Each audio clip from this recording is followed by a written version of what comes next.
Hello, family. Thank you for coming back to Brynns Hot Mic and Sports Headlines. We're here to talk about the big game tonight.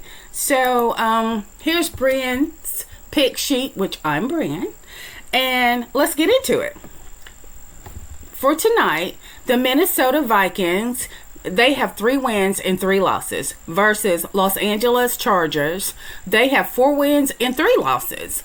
SoFi Stadium, they'll be playing at SoFi Stadium in Inglewood, California.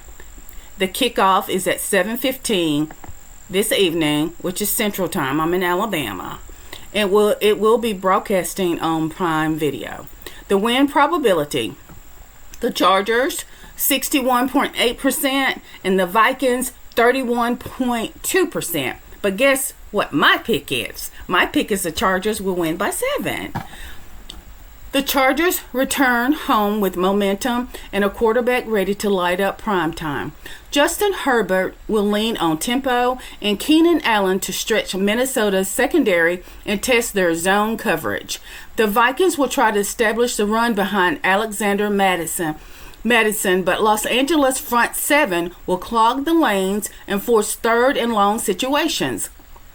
Look for a second quarter touchdown from Allen, followed by a sideline leap and helmet tap, a celebration that energizes the crowd. Minnesota may rally late behind Kirk Cousins and Jordan Addison, but I don't see them finishing drives in the red zone. The Chargers close it out with a defensive stop and head into Week 9 with confidence. Herbert exits with 2 touchdowns, 0 turnovers, and a clean pocket. Now let's look at the injury report. For the Vikings, the wide receiver, Jordan Addison, is questionable due to a hamstring strain. His absence would shift more target to KJ Osborne and tight end TJ Hawkinson. The Chargers, they have their linebacker, Kenneth Murray Jr., is ruled out with a shoulder injury. His absence weakens Los Angeles run defense and may force more nickel packages to compensate. Their next game preview. For the Vikings, they'll travel to face the Atlanta Falcons in Week 9. And the Chargers, they will head to New England to face the Patriots. Game 2, which is the Sunday early kickoff. The Miami Dolphins, 1 win and 6 losses versus Atlanta Falcons, 3 wins and 3 losses. They'll be playing at the Mercedes-Benz Stadium in Atlanta, Georgia. I've been there, it's nice.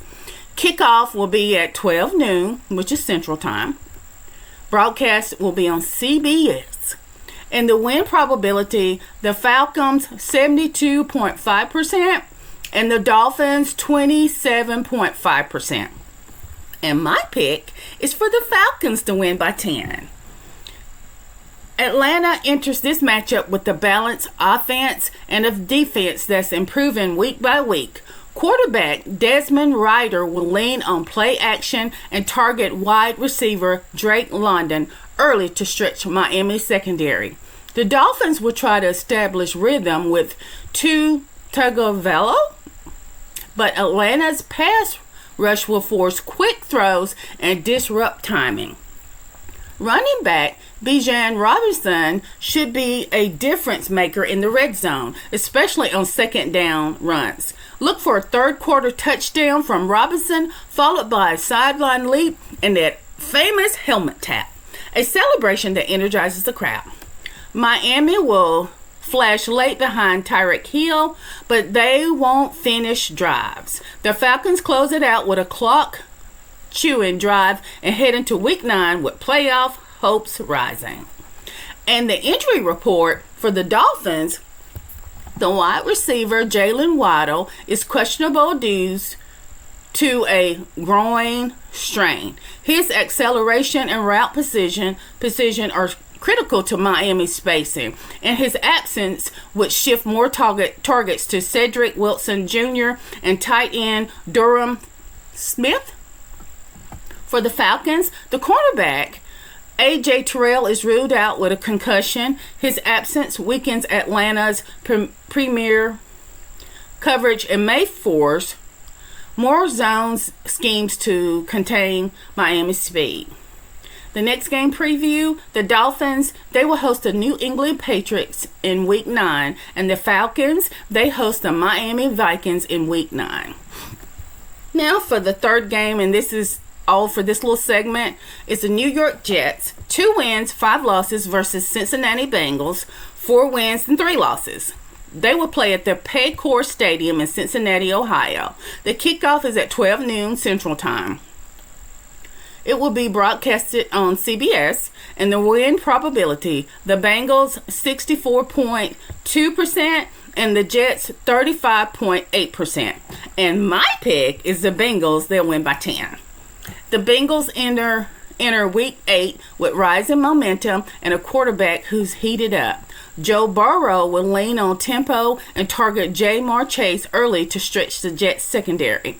The Jets will try to control the clock with Breece Hall, but Cincinnati's front 7 will clog the lane and force third and long situations. Look for a second quarter touchdown from Chase, followed by a sideline, typical leap, and helmet tap, a celebration that energizes the crowd again. The Jets may rally late behind Garrett Wilson, but I don't see them finishing drives in the red zone. The Bengals close it out with a defensive stop and head into Week 9 with playoff confidence. Burrow exits with 2 touchdowns, 0 turnovers, and a clean pocket. Now the injury report. The Jets' offensive tackle Micaiah Becton is questionable due to a knee injury. His absence would weaken pass protection and limit outside zone runs. The Bengals linebacker Logan Wilson is out with a shoulder injury. Expect more reps for Jermaine Pratt in coverage packages. In their next week game preview, the Jets, they will host the Buffalo Bills in Week 9, and the Bengals travel to face the Baltimore Ravens in a divisional showdown. Now for the Snapback. This is one of my little segments.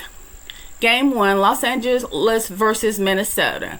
The Chargers gained 382 total yards, while the Vikings total 341 yards. The Chargers committed 1 turnover and the Vikings committed 2 turnovers. In the red zone, the Chargers scored on 3 out of 4 trips, while the Vikings converted 2 out of 5 trips. Time of possession favored the Chargers, who held the ball for 31 minutes and 10 seconds compared to the Vikings' 28 minutes and 50 seconds. Game 2, Atlanta Falcons versus Miami Dolphins.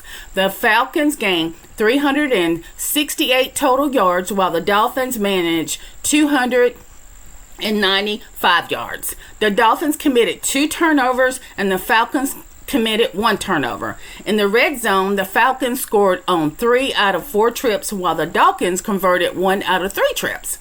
Time of possession leaned heavily toward Atlanta, who controlled the ball for 33 minutes and 20 seconds compared to Miami's 26 minutes and 40 seconds.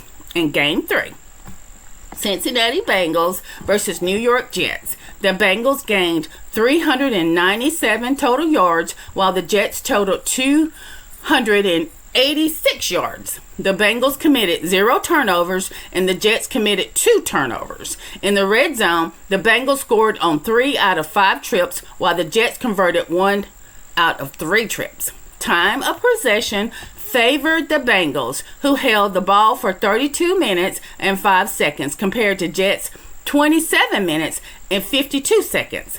And the hot pick of the week is Keenan Allen, Los Angeles Chargers wide receiver.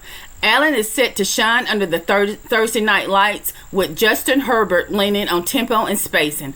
Allen will be the rhythm setter. Expect 7 or more catches, 90-plus yards, and a touchdown, especially on second down slants and red zone fades. Watch for a second quarter side leap and the typical helmet tap, a celebration that sets the emotional tone. And for the wrap-up, that's a wrap on episode 1, a week of sparks, slants, and a sideline rhythm.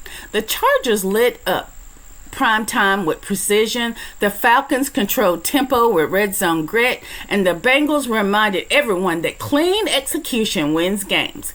Helmet taps, clock chewing drives, and third down stops define the tone.